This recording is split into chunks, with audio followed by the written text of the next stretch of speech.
ভরতপুরে ভুয়ো আধার কার্ড তৈরির পর্দাফাশ। এই জালে এখনো পর্যন্ত গ্রেফতার হয়েছে দুজন। আপনাদেরকে জানিয়ে রাখবো, ভরতপুরে ভুয়ো আধার কার্ড তৈরির পর্দাফাশ। পুলিশের জালে দুজন উদ্ধার আধার কার্ড। একটি দোকানে ভুয়ো আধার কার্ড তৈরি হচ্ছিল, দোকানে হানা পুলিশের। উদ্ধার বেশ কিছু নথি। ভুয়ো আইডির মাধ্যমে তৈরি হতো আধার কার্ড। গ্রেফতার দোকানের মালিক সহ বাকি দুই ব্যক্তি। ভরতপুরের ভুয়ো আধার কার্ড তৈরির পর্দাফাশ। পুলিশের জালে দুই উদ্ধার আধার কার্ড। একটি দোকানে আধার কার্ড তৈরি হচ্ছিল, দোকানে হানা পুলিশের। উদ্ধার বেশ কিছু নথি। ভুয়ো আইডির মাধ্যমে তৈরি হচ্ছিল আধার কার্ড। গ্রেফতার করা হয়েছে দোকানের মালিক সহ বাকি দুইজনকে।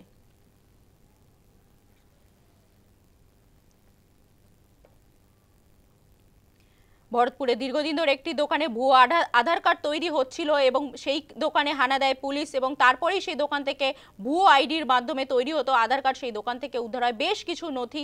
দোকানের মালিক এবং আরও দুই ব্যক্তিকে গ্রেফতার করা হয়েছে এই ঘটনায়। আমাদের সঙ্গে টেলিফোন লাইনে রয়েছে মোহাম্মদ রফি।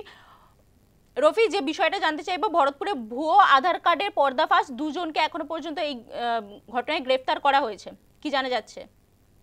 হ্যাঁ, একদমই। ভরতপুরের আলুগ্রাম পঞ্চায়েতের গোবিন্দপুর গ্রাম, সেই গ্রামে একটি দোকানে সেখানে ভুয়ো আধার কার্ড এবং যে ভোটার কার্ডের লিস্টে নাম তুলে দেওয়া এবং সংশোধনের যে কাজ, সেই সংশোধনের কাজ হতো। এবং যেটা জানা গেছে যে সেই কাজের পেছনেই সেখানে আধার কার্ডের যে আধার কার্ড সেই জালিয়াতি, সেই আধার কার্ডের জালিয়াতির সেখানে চক্র চলতো। এবং এই ঘটনার খবর পেয়ে পুলিশ খবর পেয়ে সেখানে যান এবং সেখানে গিয়েই আধার কার্ডের সঙ্গে জড়িত দুজনকে গ্রেপ্তার করেছে।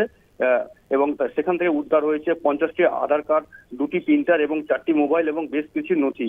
এবং ওই যে দুই ব্যক্তি, সেই দুই ব্যক্তিকে ইতিমধ্যেই পুলিশ তাদেরকে দুজনকে নিজেদের হেফাজতে নিয়েছে। একজনের নাম নিয়াজ শেখ এবং তার বাড়ি হচ্ছে বড়ুয়ার যে পুলিশ এই গ্রামের, এবং আরেকজন এনামুল শেখ, তার হচ্ছে দোকান মালিক। এই দুজনকে পুলিশ তাদের দুজনকে গ্রেপ্তার করেছে। ইতিমধ্যে সেই দুজনকে পুলিশ নিজেদের হেফাজতে নিয়ে এর সঙ্গে কে বা কারা জড়িত রয়েছে এবং কেনই বা এই ভুয়ো আধার কার্ড, নামের যে নথি, এই সমস্ত কাজ ওই দোকানের আড়ালে আরো কি কাজ চলতো বা এর সঙ্গে আরো কারা জড়িত রয়েছে, সেই সমস্ত ঘটনায় তদন্ত শুরু করেছে ভরতপুর থানার পুলিশ। ধন্যবাদ রফি। এ বিষয়ে আত্মীয়রা কি জানিয়েছেন শোনাবো। দোকানে অনলাইনে দোকান আছে, মানে কারো মোবাইল ছাড়া তো মানে টাকা ফাঁকা তুলে এনে দেওয়া, কেউ সৌদি টাকা দিলে ভাঙিয়ে দেয়, ভাঙা মোবাইল সেরে দেয়, এইসব কাজ করে। আর আমার বড় বাপের ছেলে জহিরুদ্দিন মেম্বার, ওর অনলাইনে কাজের ভোটের কার্ডের গলে করে, আধার আর কিছু করেন। আর আজকে হঠাৎ আধার কার্ড করতে এসে আধার কার্ড আলা এসে বলেছিল তোমার দোকানে বসবে গ্রামে আধার কার্ড করবো, কিছু পয়সা তোমাকে দেওয়া হবে হাত তোলা, এরকমভাবে করতে কে ধরে দিয়ে পুলিশ এসে। স্যার, এই আধার কার্ড মানুষের সুবিধার জন্য করতে এসেছিল।